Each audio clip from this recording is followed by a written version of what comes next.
안녕하세요. 작가의 식탁TV 이작가입니다. 일론 머스크와 빌 게이츠의 공통점은 무엇일까요? 많은 분들이 꼽을 거예요. 독서광이었다. 다독가였다. 그리고 또 있습니다. 좋아하는 무언가가 아주 확실했고요. 그것에 몰입을 하는 그런 어떤 경험이 있었다는 거죠. 자, 제가 왜 이 이야기를 했냐면요. 여름방학 시기잖아요. 우리 아이들에게 한 달이라는 기간, 여름방학은 겨울방학에 비해서 그 기간이 짧죠.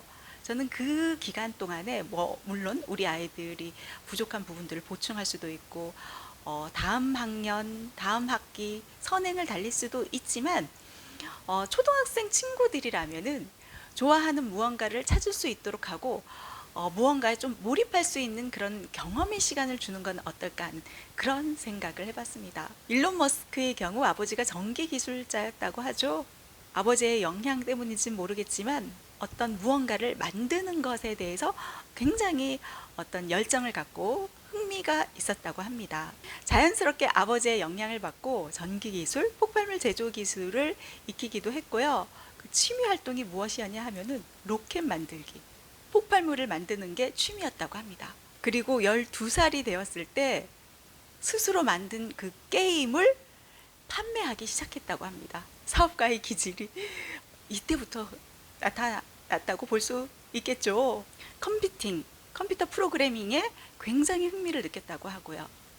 새로운 정보에 대한 어떤 흥미, 그리고 어떤 결과를 만들어내는 것에 대한 어떤 집착, 몰입, 열정이 굉장히 강했다는 것입니다. 빌 게이츠 또한 10대 시절부터 컴퓨터 단말기의 매력에 푹 빠져서 거의 컴퓨터실에서 살다시피 했다고 해요. 좋아하는 무언가를 일찍 찾고 그것에 몰입했고 또한 어떤 결과물, 그 무언가를 만들어 냈다는 것입니다.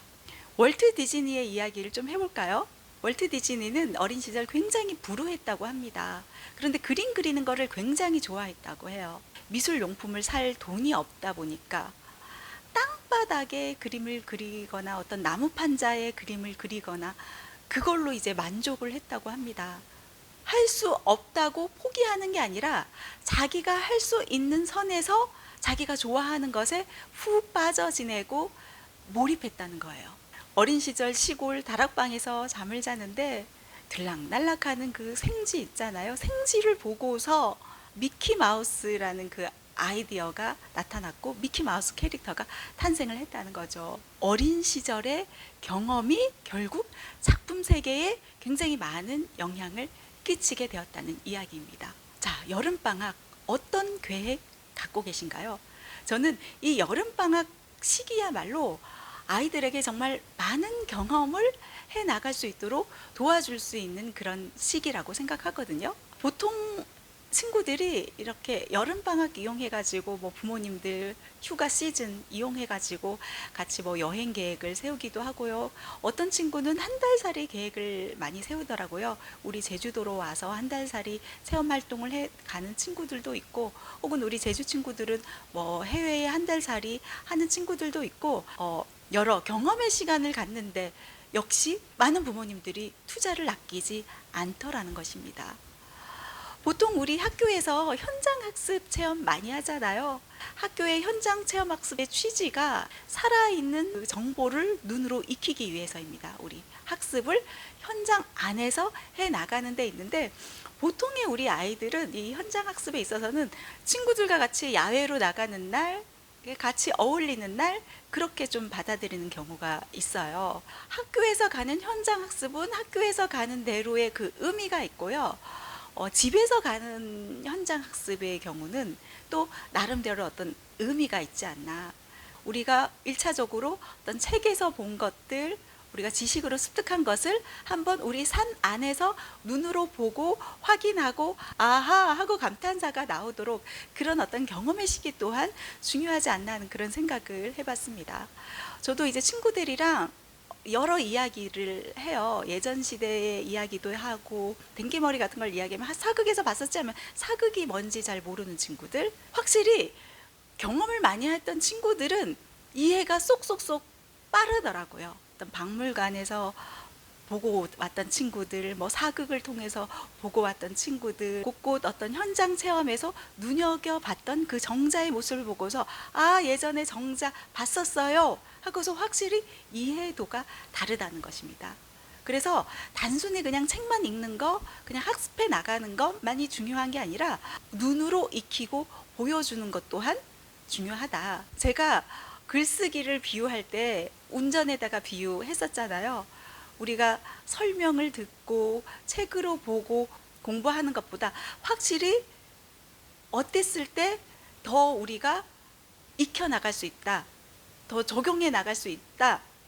직접 도로 위를 차를 몰고 달려보는 것이죠. 직접 도로 주행을 한번 해봤을 때야 아 하고서 도로의 흐름도 파악하게 되고 차 운행에 대해서 어떤 자신감도 생기게 되고 요렇게 하는 거구나 하고 이해가 된다는 거예요. 그것처럼 우리가 어린 시절에 뭔가 본 것들이 있으면은 학교 수업에 있어서도 아 그거 하고서 더 이해도 쏙쏙쏙 잘 되고 더 흥미도 생기고 더 열심히 공부해 나갈 수 있는 그런 어떤 힘이 생겨나게 된다는 것입니다. 그래서 책으로 읽는 것, 책을 많이 읽는 것도 중요하지만 우리 삶과 우리 실생활에 어떻게 연관시켜 가지고 아이들에게 설명해 주는 것, 알려주는 것, 삶과 연결시켜서 적용하는 것, 이 또한 굉장히 중요하다. 그러기에 가장 좋은 시기가 여름방학 시기, 뭐 가족 휴가 시기, 단순히 쉼의 시간이 아니라 어떤 경험의 시간, 몰입의 시간을 제공해 주는 것이죠. 저희 남편 같은 경우도요. 그래서 아이들에게 좀 많은 것들을 보여주려고 노력해요. 아이들이 남자아이다 보니까 뭐 만드는 것 굉장히 좋아하잖아요. 그래서 실제로 뭐 종이를 이용해서 뭐 모자도 만들기도 하고 여러 가지 만들기도 하고 거기에서 더 나아가서 쇠를 이용해 가지고 갑옷을 만들어서 직접 입어보기도 하고 그 도안을 직접 짜서 만들어 보기도 하고 이런 과정들을 아이들에게 보여주는 것이죠. 그리고 실제 땅에서 삽질을 하기도 하고 벽돌을 쌓기도 하고 여러 경험들을 같이 해 나가는 거예요. 그리고 놀이로도 활용을 하는 거죠. 저희 첫째, 이제 둘째 아이 같은 경우 로켓 만들기, 이거를 이제 어떻게 하면 로켓 발사가 될까에 대해서 같이 막 고민을 하고 발포비스타민을 놓고 하면은 이게 폭발하지 않을까 하면서 같이 막 연구하면서 이제 실험도 해보고 그러는 거예요. 예전에 얘기 드렸죠. 저희 수업 받으러 오는 친구 같은 경우는 겨울 그 눈이 많이 내리던 날 이글루 만들기를 하더라.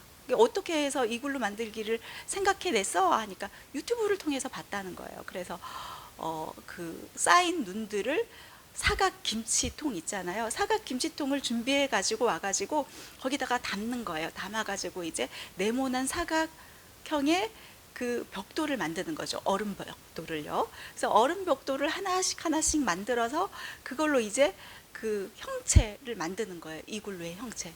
그렇게 해 나가는데 굉장히 재미있었다고 합니다. 그래서 제가 뭐 이거를 하나하나씩 기록해 봐라. 그냥 즐기는 걸로 끝나는 게 아니라 사진도 찍고 공유도 하고 기록도 해보고 어떻게 해서 시작했는지 어떤 과정을 통해 가지고 이렇게 이글루를 만들었는지 다 만들고 나서의 그런 느낌부터 시작해 가지고 한번 공유를 해봐라. 그리고 기록을 해봐라. 그리고 이글루에서 끝나는 게 아니라 그 다음에는 뭘 해보지 해서 하나하나 만들어 봐라 해서 이야기를 해줬다고 했잖아요. 이게 다 공부가 된다는 거예요. 유튜브가 꼭 나쁜 게 아니라는 거예요. 유튜브를 통해서 어떤 정보를 습득하고 그리고 그걸 통해서 나만의 무언가, 나만의 어떤 결과물을 창조해 낼 수 있다는 거예요. 방학을 이용해 가지고 이 방학 기간에 도대체 아이들 뭐 하면서 시간 보내지 고민이 많으시잖아요. 뭐 도서관 다니고 책 읽고 이것들도 좋습니다. 유튜브 보고 좋습니다. 근데 자신의 흥미있는 것을 찾아가지고 그것을 좀 만들어 보는 시간, 기록해 보는 시간, 생각해 보는 시간, 빠져 지내는 시간, 그런 시간 또한 제공해 주자는 그런 이야기입니다. 그러고 보니 저희 때 왜 여름방학 기간에 늘 그 숙제가 있었잖아요. 탐구 생활의 목적이 바로 거기에 있었지 않나 생각합니다. 탐구 생활 안에다가 실제 밖으로 나가가지고 체험활동, 곤충잡이부터 시작해가지고 뭐 개구리 관찰 시작해가지고 실험하고 관찰하고 해 나갔었잖아요. 물론 그게 잘 안 되는 친구들 같은 경우는 그냥 책 안에서 학습 대백과 찾아가면서 그냥 그 글 안의 내용을 집어넣는 경우도 있고, 또한 실제로 밖으로 나가서 바라보는 거예요. 익혀 나가는 거예요. 적용해 나가는 거예요. 그렇게 실험하고 관찰하고 그렇게 탐구해 나가는 그런 활동들을 예전 우리 시대 때는 탐구 생활을 통해서 정말 잘해왔다고 생각이 들거든요. 그런데 요즘은 그런 게 없잖아요. 그러다 보니까 우리 부모님들이 꼭 많이 해야지에 대한 욕심이 아니라 아이들이 좋아하는 그 무언가를 꾸준히 몰입할 수 있도록 그런 환경을, 어떤 그런 시간을 제공해 주는 것은 어떨까 하는 그런 생각을 해봤습니다. 예전에는 방학 숙제로 그게 주어졌었잖아요. 의무 숙제로 탐구 생활, 뭐 독후감 쓰기, 책 읽기 등등이 주어졌다면은 요즘의 분위기는 그냥 자유롭잖아요. 이게 자유롭다고 해서 그냥 자유롭게 방학을 보낼 게 아니라 방학 끝나면은 괜히 허무해지잖아요. 그럴 경우에. 그래서 막 찾아보는 거예요. 아이가 할 수 있는 것들. 어떤 성취감을 느낄 수 있는 그 무언가를 찾아보는 거예요. 추천해 드리면은 어떤 공모전들이 많더라고요. 글짓기 공모전, 뭐 그림 공모전, 영상 만들기 공모전 등등 많거든요. 그런 것들에 도전해 보게 하는 거예요. 뭐 여러 개 해도 좋지만 뭐 두세 개 정도 도전해 보고 한번 참여해 보는 경험 마련해 주고, 상을 받으면 또 그것대로 나름대로 이제 성취감도 느끼고 뿌듯하잖아요. 그런 경험들을 제공해 주면은 다음 여름 방학이 왔을 때, 다음 겨울 방학이 왔을 때 새로운 목표가 생기고 무언가에 또다시 몰두하고 열심히 해 나가는 그 힘을 전해받을 수 있지 않을까, 그런 생각을 해봅니다. 또한 학습적으로도 우리가 교과서 안에서도 무언가를 공부할 때 내가 경험했던 그것들, 내가 실험하고 관찰했던 그것들을 연결해서 배워나갈 수 있는 그런 기회를 만나게 되거든요. 그런 경험의 시기를 제공해주는, 아이들이 좋아하는 그 무언가를 찾을 수 있는 경험의 시기, 아이들에게 어떤 성취감을 쌓을 수 있도록 도와주는 그런 시기로 이번 여름방학 계획해 보시는 거 어떨까요? 방학 시작됐죠? 자, 오늘부터 한번 우리 시작해 보자고요. 오늘 이 시간 여기서 마무리하겠습니다. 감사합니다.